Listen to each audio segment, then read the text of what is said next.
Good morning students. Class 6 SST में history का second chapter.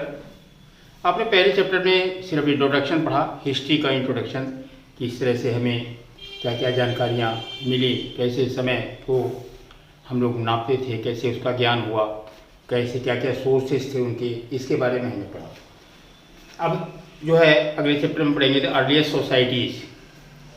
पहले का जो हमारा समाज था, कैसे हमारा विकास हुआ, मानव का विकास कैसे हुआ, क्योंकि आप जानते हैं कि मानव पहले एक बंदर की तरह से ही था, पूंछ भी थी। धीरे धीरे जब वो सोसाइटी में आया, आवश्यकता पूंछ की समाप्त हुई, दोनों पैरों पर खड़ा होना सीखा, तो आगे इसके किन किन कैसे कैसे खनिज पदार्थों का विकास हुआ, नेचुरल जो रिसोर्सेज हैं, हमारे प्राकृतिक संसाधनों का खोज की गई। इस तरह से इस विषय में हम आज पढ़ेंगे। It is difficult to state that when the earliest man appeared on the earth, ये कहना बहुत कठिन होगा कि मनुष्य पृथ्वी पर कब पहली बार दिखाई पड़ा।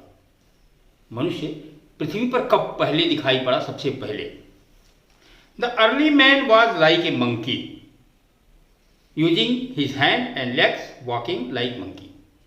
जो पहले के लोग थे वो क्या थे? एक बंदर की तरह से थे। अपने हाथ और पैर इन दोनों की सहायता से वो चलते थे। The early man use stones as tools. जब कोई खनिज पदार्थों का कोई भी खोज नहीं हुआ था, तो वो कुछ भी हथियार बनाने के लिए पत्थरों का ही प्रयोग करते थे कि पत्थर आसानी से मिल जाते थे, उन्हीं को तोड़ करके, उन्हीं से घिस करके उनसे ही हथियार बनाते थे जंगली जीवों का शिकार करने के लिए और उनको खाने के लिए। That's why the earliest human period is known as the stone age. इसलिए जो प्रारंभिक मनुष्य का समय था उसे हम पत्थर का युग कहते हैं, यानी कि जो पत्थरों से ही सारा काम चलता था, इसलिए हम उसे प्रस्तर एज कहते हैं। Stone age is also divided into 3 stages. Stone age जो हमारा 3 भागों में बांटा गया। जैसे जैसे डेवलपमेंट हुआ, विकास के हिसाब से इसको 3 भागों में बांट दिया गया। पहला था पैलियोलिथिक एज, यानी कि लगभग आज से 5 लाख वर्ष पूर्व से लेकर के 12,000 वर्ष पहले तक, 5 लाख से लेकर के 12,000 वर्ष पहले तक के समय को हम लोग पैलियोलिथिक एज या प्रस्तर काल के जो हमारा है, ये इस एज के जो पहला भाग था, स्टार्टिंग में जब मनुष्य अपीयर हुआ था पहली बार पृथ्वी पर, उस समय के एज को it is known as the old stone age. इसको हम लोग क्या कहते थे कि पुराना पत्थर युग के नाम से जानते थे हम लोग। Rough stones were used by the early man to hunt animals. जानवरों को मारने के लिए हम लोग जो खुरदरे पत्थर उत्थर होते थे उनका प्रयोग करते थे। Man started to get gravity of food from the plants also. मनुष्य ने पौधों से भोजन लेने का कार्य भी शुरू किया।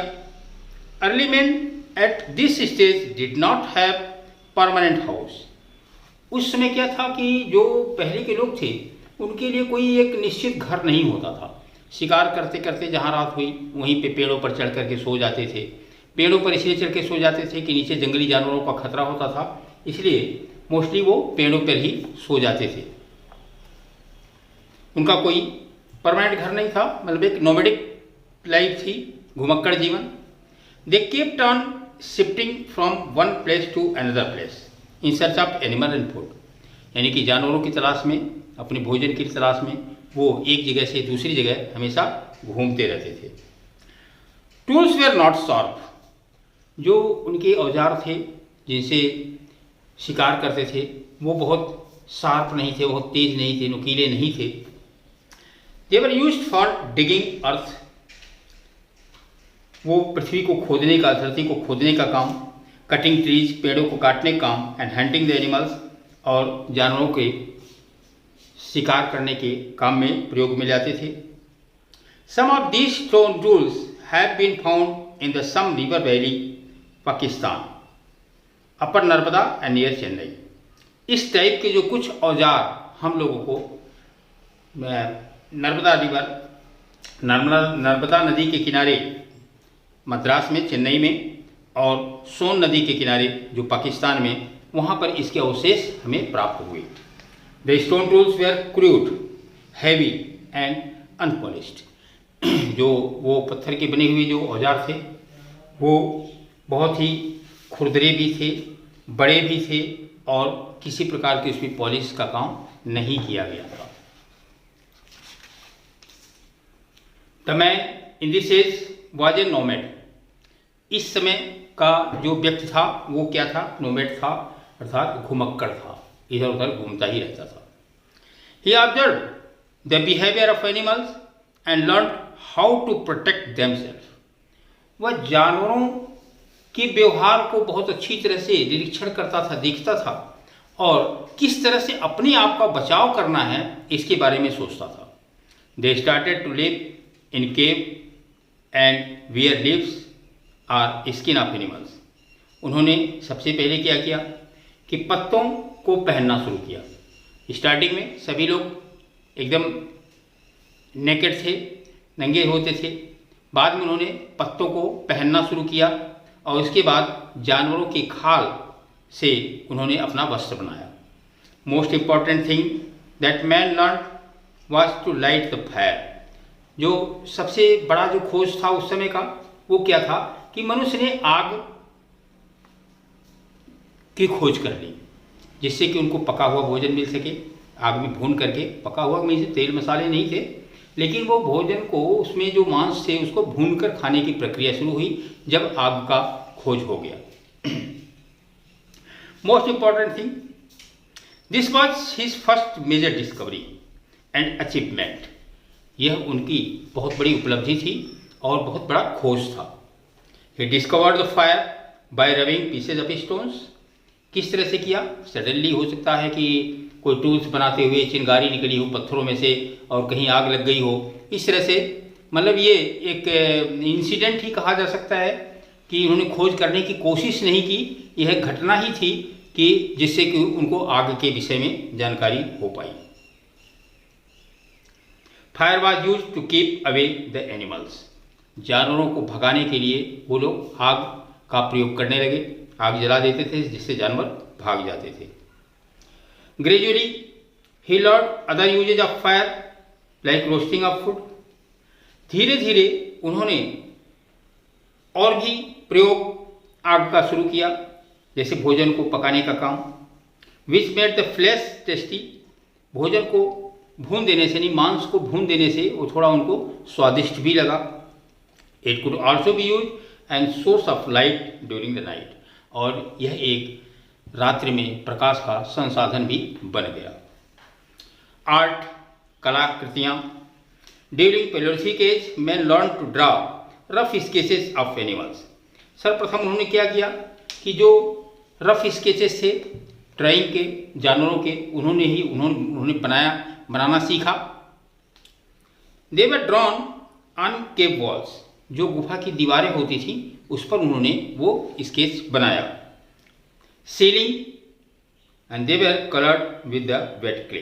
और गीली मिट्टी से उन्होंने उस पर रंगाई का कार्य भी किया।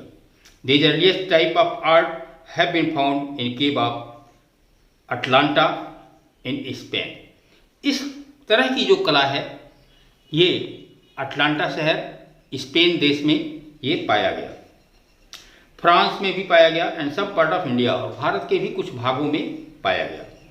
The earliest drawing can be seen in India in Bhimbetka cave in Madhya Pradesh.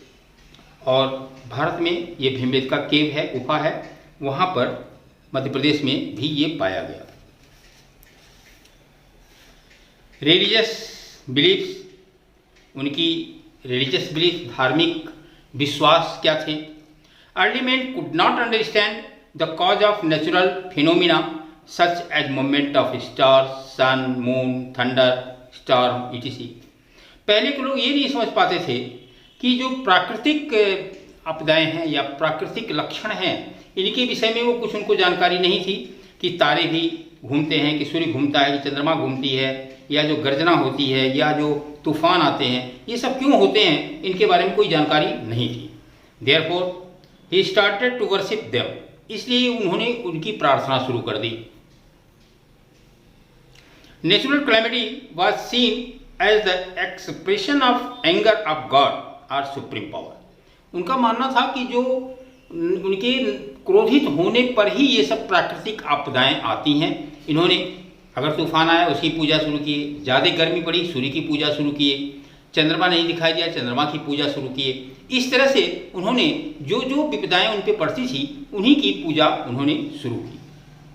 He buried dead along with his tools, जब कोई मनुष्य मर जाता था तो उसके जो औजार उसने बनाया है जिससे वो प्रयोग करता था, उस औजार के साथ ही उसको दफना दिया जाता था।